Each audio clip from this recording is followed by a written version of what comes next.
Hey guys, welcome back to my YouTube channel.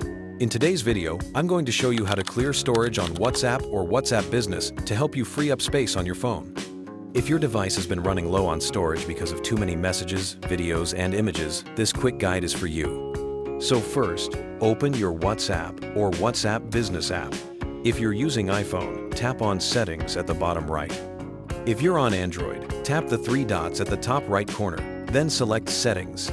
Once you're in the settings, tap on Storage and Data. From there, go ahead and tap on Manage Storage. Now you'll see a full breakdown of how much space your chats and media files are using. You'll also see suggestions like files larger than 5 megabytes or forwarded many times, which are usually the ones taking up the most space.